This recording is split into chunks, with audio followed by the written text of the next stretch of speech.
Tuwang-tuwa si Duan Masheng. Sumali siya sa sekta ng maaga, ngunit ang kanyang pag-unlad ay mas mabagal kaysa sa ibang mga disipulo. Bagaman itinuro sa kanya ni Jiten ngayon ang kompletong Divine One technique, nabigo siyang makabisado ang huling bahagi kahit na matapos itong linangin sa loob ng maraming taon. Pinag-aaralan niya ito ng mag-isa, na hindi naiiba sa paglalakad sa ganap na kadiliman, na nagre-resulta sa mabagal na pag-unlad. Gamitin ang iyong mga daliri upang tipunin ang enerhiya sa isang espada. Imperfect Heaven's Favor. Target si Feng Jinchan. Habang bumabagsak ang mga salita, marahang itinuro ni Lasho ang isang sword aura na nabuo ng enerhiya. Dramatikong nagbago ang mukha ni Feng Jinchan. Nagmadali niyang kinuha ang kanyang sariling sandata upang harangan. Sa isang malakas na kalabog, ang nakasisilaw na mga kislap ay pumuno sa gitna ng larangan ng digmaan. Ang mga nakapaligid na matuwid na cultivator ay pumikit, hindi makatingin ng direkta. Ito ang Shield of the Dragonheart. Nakikita mo ba ito? Hindi ko makita. Hula ko, hindi pinili ni Lasho na patayin ang kalaban sa isang galaw. Itinaas niya ang kanyang braso at nagsimulang muling magtipon ng lakas. Si Feng Jinchan, na nag-akala na siya ay mamamatay na, ay natigilan. Nakapagtataka na hindi siya namatay. Gamitin ang iyong palad bilang base at tipunin ang iyong enerhiya. Ito ang resulta kapag ang Divine One technique ay ginamit sa anyo ng isang spear technique. Ito ay isang ranged attack. Matapos magsalita si Lasho, tila nagpapakawala siya ng kulog at kidlat. Isang mahabang sibat ang lumitaw sa kanyang kamay. Nang makita ang eksenang ito, dramatikong nagbago ang mga mukha ng lahat. Pinagsama-sama ang isang daloy ng enerhiya sa thousand waves, na pagkatapos ay itinulak tulad ng libu-libong sibat. Ito rin ay isang pangunahing ultimate move ng Divine One technique. Alam mo, sa tingin ko alam ko na. Hindi maganda, napakakatakot. Kahit ang isang nascent divinity Tribulation Realm powerhouse ay hindi mangangahas na tanggapin ang galaw na ito. Natanto ang panganib, ang lahat ay tumakbo na parang mga aso na nawalan ng amo. Iwinasiwas ni Lasho ang mahabang sibat patungo sa posisyon ni Feng Jinchan. Ang libu-libong anino ng sibat ay parang kulog at kidlat. Ang mga kalapit na cultivator ay naapektuhan ng shock waves, lahat sila ay sumigaw sa sakit. Si Zhou Jifeng ay umatras din ng ilang 10 metro, bahagyang hinaharangan ito gamit ang kanyang protective aura. Napakalakas, imposibleng makita kung buhay o patay si Feng Jinchan. Makalipas ang ilang sandali, unti-unting kumalat ang alikabok sa kalangitan. Isang malalim na hukay na parang bangin na lamang ang natira kung saan bumagsak ang mga anino ng sibat. Medyo natigilan si Zhou Jifeng sa tanawin. Tila ang dahilan kung bakit patuloy siyang umaatake ay upang ilabas ang kanyang galit o upang gabayan ang kanyang disipulo. Matapos ang dalawang atake, 3 minuto lamang ang lumipas. Kalmado ang mukha ni Lasho. Mahina siyang nagsalita, nakita mo ba silang malinaw? Nang marinig ito, lumuhad si Duan Masheng na may malakas na kalabog. Malakas siyang sumigaw, "Oo, salamat, Panginoon." Mas mainam na panuulin ang pagpapakita ng mga pamamaraan ng Panginoon, kaysa magsanay ng mag-isa sa loob ng 10 taon. Napakahusay, sumang-ayon si Lasho, pagkatapos ay bahagyang tinapik ang kanyang mga paa upang lumipad sa langit, dumiretso sa array ng defensive formation ng Jinting Mountain. Si Siu Honor sa ibaba ay tumangala ng may pag-usisa, nagtataka kung ano ang gusto ng kanyang Panginoon na gawin.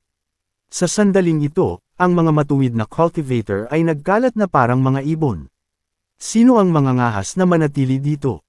Hanggat ang lahat ay tumatakbo ng hiwalay, hindi niya kami mahuhuli lahat. Tutal, wala siyang 3 ulo at 6 na braso, at hindi niya kayang i-clone ang kanyang sarili. Ito ang perpektong diskarte na naisip namin noong dumating kami. Ang pagsasakripisyo ng ilang tao upang iligtas ang buhay ng karamihan. Kung hindi natin ito matatalo, tumakbo tayo. Umismid ng malamig si Lasho. Siyempre, alam niya ang kanilang mga iniisip. Sinabi ko na kailangan ninyong lahat na manatili dito, at ibig sabihin noon, walang sinuman sa inyo ang makakatakas sa akin. Matapos sabihin iyon, agad niyang ginamit ang kanyang lakas, itinutulak ang lahat ng enerhiya mula sa kanyang dantian sa array. Natigilan si Duan Masheng nang makita ang eksenang ito, hindi makapaniwala. Sinusubukan bang ayusin ng Panginoon ang barrier? Paano iyon posible? Ang shield ng Jinting Mountain ay itinayo ng mga henerasyon ng mga nakatatandang eksperto. Sumipsip ito ng malaking halaga ng enerhiya at gumana kasabay ng panahon at posisyong geographical. Noong nakaraan, nang inaayos namin ni ika-4 at ika-5 ito, tumagal ito ng hindi bababa sa 3 taon upang makumplito ang trabaho. Bukod dito, aabutin ng hindi bababa sa 10 taon para sa isang tao na ayusin ang shield. Matanda na ang Panginoon, hindi ba niya dapat tipirin ang kanyang lakas? Bakit niya gagawin iyon? Habang ang napakalaking halaga ng enerhiya ay itinutulak sa array, isang transparent barrier ang biglang bumalot sa Jinting Mountain. Ang mga cultivator na tumatakas sa lahat ng direksyon ay hinarangan ng barrier. Nanlaki rin ang mga mata ni Zhou Jifeng sa gulat, ang kanyang pagkamangha ay hindi mailarawan. Noong nakaraan, nang pinangunahan ko ang ibang mga cultivator upang wasakin ang shield, ginamit ko ang lahat ng aking lakas, ngunit hindi ito gumalaw. Hindi ko akalain na maaayos ito ni Jiten ngayon ng mag-isa. Sa sandaling ito, malamig na tumitig si Lasho. Ang Peak Form Experience Card ay isang bug lamang. Walang limitasyong enerhiya, talagang hindi ito nauubos. Kung hindi dahil sa limitasyon sa oras, ang card na ito ay tunay na invincible. Sa pamamagitan nito, hindi na kailangan pang pagbutihin ang base ng cultivation. Ang kailangan mo lang ay ang Peak Form Experience Card. Hindi ko na mabilang kung ilang beses kong inubos ang aking dantian dahil agad itong napupuno sa tuwing mangyayari iyon. Sa mga termino ng laro, iyon ang ultimate power. Matapos matanggap ang utos ng Panginoon, sumagot si Siu Honor at sumugod palabas. Ang kanyang 7-star cloud gathering steps ay ginamit ng lubusan. Ang mga Brahmasi cultivator na hindi nakatakas ng malayo ay halos napatay kaagad. Ang mga sigaw ay umalingaw ng sunod-sunod sa langit. Panginoon, magalang na yumuko si Duan Musheng na nakakapit ang kanyang mga kamay. Nang marinig ito, sinulyapan siya ni Lasho. Ang katapatan ay umabot na sa 80%. Ang kanyang sugat ay dapat mula sa kanyang labanan kay Dod Afon ng matuwid na sekta. Nakakamangha na nakayanan niya ito ng napakatagal. Siyempre, dahil din sa pagpapahirap ni Jitandao noong nakaraan kaya siya naging matatag ngayon. Ang isang ordinaryong cultivator ay babagsak na sa lupa ngayon. Pagkatapos ay nagtanong si Lasho tungkol sa kinaroroonan ng matandang ika-4. Nang marinig ito, nagmadaling sumagot si Duan Musheng, ang ika-4 na. Nakababatang kapatid ay nakipaglaban ng husto kay Fong Jinchan at sa iba pa, ngunit siya ay outnumbered at kalaunan ay tumakas matapos nilang sugatan siya. Kung nasaan siya ngayon, hindi ko rin alam. Habang natatapos siyang magsalita, dahan-daang bumaba si White Z. Pagkatapos ay inilagay niya ang malubhang na sugatan at walang malay na si Echanchen pabalik sa courtyard. Nang marinig ang mga salita ni Duan Musheng, hindi napigil ang kumunot ang noo ni Lasho. Mabuti ito, ang ikatlo, ang ika-4, at ang ika-6 ay pawang sugatan. Lahat sila ay sugatan, maliban sa maliit na si Ginoong Lu, na pumapatay sa mga cultivator na parang walang awang lobo. Habang nag-iisip siya, lumapit si Zhou Jifeng at lumuhod.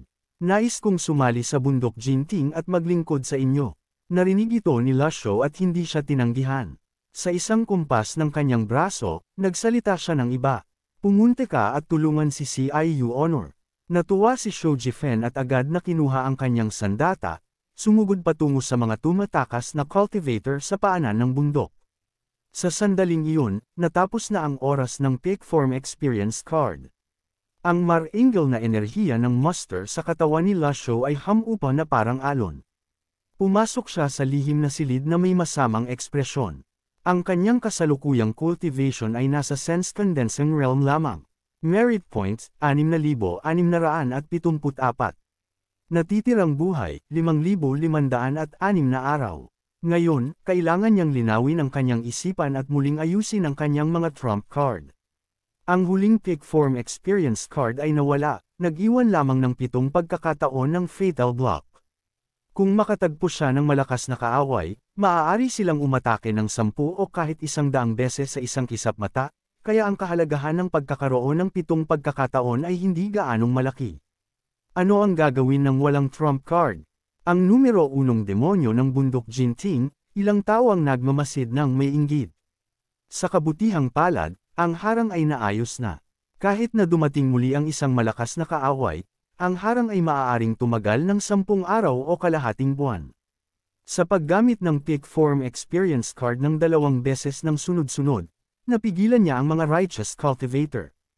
Hindi sila maglalakas loob na lusubin muli ang bundok Jinting tulad ng nangyari ngayon, kahit na sila ay mga tanga.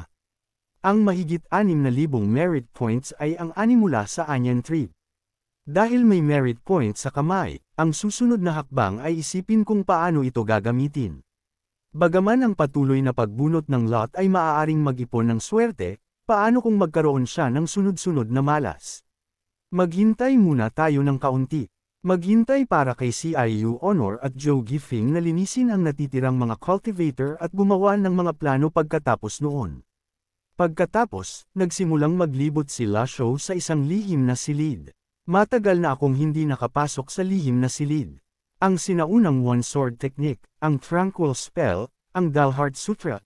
Sa pagkakaalam ko, hindi ito pinapractice ng sinuman sa aking mga disipulo. Mayroon ding ilang sandata, karamihan sa mga ito ay Mystic Grade at Yellow Grade lamang, na napakababang uri ng sandata sa paningin ng mga Nascent Divinity Tribulation Cultivator. Lahat ito ay natatakpan ng makapal na alikabok. Hindi ko maalala kung saan ito nagmula o kung paano ito gamitin. Kasabay nito, dahan-daw ang iminulat ng seryosong nasugatan na si Tianxin ang kanyang mga mata, tumitingin sa pamilyar na nakapaligid na mga gusali. Ang eksena ng kanyang pagsali sa sekta ay lumitaw sa kanyang isipan. Malinaw pa rin niyang naaalala ang lahat dito, bawat puno, bawat pader, bawat disenyo. Sa sandaling iyon, ang boses ni Ming Shirin ay nagmula sa likuran. Tumingin si Tianxin, nakita lamang si Ming Shirin na nakasandal sa isang puno, gusot. Hindi lamang ang kanyang mukha ay natatakpan ng dumi, mayroon ding madugong sugat sa kanyang dibdib. Hunyer sister, tama kang bumalik, sabi niya habang bumabagsak sa lupa. Natigilan si Tianxin sandali. Ito pa ba ang ika-4 na senior brother na kinatatakutan ng mundo? Kahit ang mga langaw ay nambubuli sa kanya ngayon. Ito ba si Ming Shirin, isang Dao Transforming Divine Court expert? Pagkatapos niyang makabawi, ngumiti siya ng mapait. Meron ka ring araw, na ito. Iwinagayway ni Ming Shirin ang kanyang kamay at sumagot, pagod lang ako. Nang marinig ito, nagsimulang manukso si Tianxin, iniwan tayo ng matandang iyon sa bundok para mamatay. Hindi ako makapaniwala na kusang loob kang nananatili para magpakapagod para sa kanya. Baliw ka na ba? Hindi mo naiintindihan. Iba ako sa iyo, malaki pa rin ang respeto ko kay Master. Pagkatapos sabihin ito, ipinikit ni Ming Shirin ang kanyang mga mata at nakatulog. Pagkatapos, isang kahangahangang eksena ang lumitaw. Hindi mabilang na mga bulaklak ang tumubo sa kanyang paligid sa nakikitang bilis. Nang makita ito, nanlaki ang mga mata ni Tianxin sa hindi paniniwala. Ito ang Blue Wood Technique. Talagang napag-aralan na ito ni Senior Brother hanggang sa sukdulan. Kapag ang Blue Wood Technique ay nilinang hanggang sa sukdulan, maaari nitong ibalik ang isa mula sa patay at magbigay ng bagong buhay. Kasabay nito, nangangahulugan ito na malalagpasan ng ika-4 na Senior Brother ang pagsubok na ito at papasok sa Nascent Divinity Tribulation Realm. Kailan naging napakagandang loob ang matandang demonyo? Tinitingnan ang lugar na natatakpan ng Blue Wood, nakatayo si Tianxin sa lugar, hindi maintindihan. Pagkatapos, ang ika-9 na disipulo, si CIU Honor, ay lumipad pabalik sa looban. Nasaan ang aking master? Trader, nang marinig ito, iwinagayway ni Tianxin ang kanyang kamay, inaanyayahan siyang lumapit. Maaari mo bang sabihin sa akin kung ano ang ginagawa ng matandang iyon sa mga nakaraang taon? Nang marinig ito, pinag-krus ni CIU Honor ang kanyang mga braso at tumangging kumilala sa kanya. Hindi ako pupunta dyan. Pagkatapos, ang sugatang si Duan Muxiang ay dumating din. Nang makita ang kanyang hitsura, hindi napigilan ni Tianxin ang pagngiti, nanunukso. Yi Tianxin, iniwan mo ang sekta, pinagtaksilan ng master, at ang iyong pagtataksil ay kinamumuhian ng tao at langit. Paano ka naglalakas loob na tumawa? Si Duan Muxiang, natuwid ang ugali, ay hindi nag-alala sa kanyang damdamin. Senior brother, sa puntong ito, huwag kang magpakamatuwid. Hindi mo ba alam kung paano tayo tinatrato ng matandang iyon? Tingnan mo kung gaano kakaawa-awa ngayon. Bilang na ang mga araw ng matandang iyon. Sana ay maging matuwid ka pa rin.